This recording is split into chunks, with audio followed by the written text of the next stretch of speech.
Right, so now that we have Tails installed and we learned how to boot into it, in this lecture I want to give you a basic overview on this operating system. So first of all, on the top here, we have the status bar. On the top left, we have the applications menu, which contains a number of applications categorized nicely in terms of what they can be used for. In the favorites, you have your programs that you'll probably be using most of the time. We have the Tor browser, which we already know what it is and what it can be used for. We have Thunderbird, which is an email client. We have Pigeon, which is an instant messenger that can be configured to not keep any traces of you. We have a password manager, and we have a terminal, which we can use to run Linux commands. You can actually go through all of these and get familiar with all of the offered programs. On the internet here, again, we have some of the programs that I just showed you. We also have Electrum, which is a Bitcoin wallet. You have Office programs, LibreOffice, that you can use instead of Microsoft Office Word. You have media programs and all the usual stuff that you see on different operating systems. Now, don't worry about all of the strange programs that you don't know in here. We will be using a lot of them as we go through the course. So right now, I'm just giving you a basic overview of the whole operating system. That's why I'm not going to be running any of them. Beside the applications, we have the Places menu, which will allow you to access different folders in your file system. So as you can see, if we click on the home, we will actually get a file manager in the home directory, as you can see in here. You'll get to this exact location if you just double click the home icon in here. So again, as you can see here, we have a number of files similar to what you get with Windows. So we have documents, downloads, music, pictures, and so on. Again, you can access each of these directories individually by going to Places and just clicking on the directory that you want to access. Now, it goes without saying, you can also navigate to this through this menu. You can double click a directory to open it and double click a file to execute it or to open it with its default program. Right click to create new directories, to copy and paste, to get properties.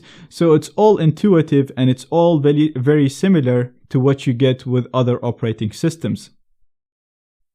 Now, another really cool feature with Tails is the fact that it supports multiple desktops. So right now we have a workspace right here, and let's say this workspace gets cluttered with a lot of applications, a lot of open windows. So let's open another window, for example, on Documents, and let's say you also have a browser and you want to do more stuff. Then you can actually press Ctrl, Alt, and down to go to a new workspace. And right here I have an empty workspace which I can do more work in. So again, I can go to Places and open something else here. And I can do some work. For example, I can have my web browser in here and then Ctrl Alt up to go to the first workspace, this one with the windows already open in here. Not only that, but you can also press the Windows button or the left command and S on OS X. This will reveal the activity menu, which will first of all show you the open windows in the current workspace. It will also show you the available workspaces here on the right. So I can click in here to go to the second workspace where I had my music open. Again, click on this one to go to the first one, and then click on the last one to go to the last workspace. So instead of pressing Ctrl Alt up and down, you can navigate through the workspaces like this, and also you can see the running applications. Not only that, but you can also see your favorite applications in here in a nice dock on the left. And you can press on this icon right here to get a list of all the applications installed on Tails. So right here we have all of the other applications that we were navigating to through the applications menu.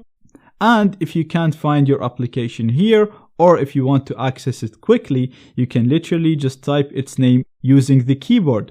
So if I just type Tor, it will bring me all of the applications that have the word Tor in them. So this is really, really handy. Again, this is the activity view, and you can access this by pressing the Windows button on Windows computers or the write CMD and S on OS X computers. I'm gonna press escape to exit this, and we're back at the main desktop. Now I think this is enough for this lecture. In the next lecture, I'll continue covering the basics of Tails. I'll show you how to see the notifications, how to edit the preferences, how to connect to networks, and so on.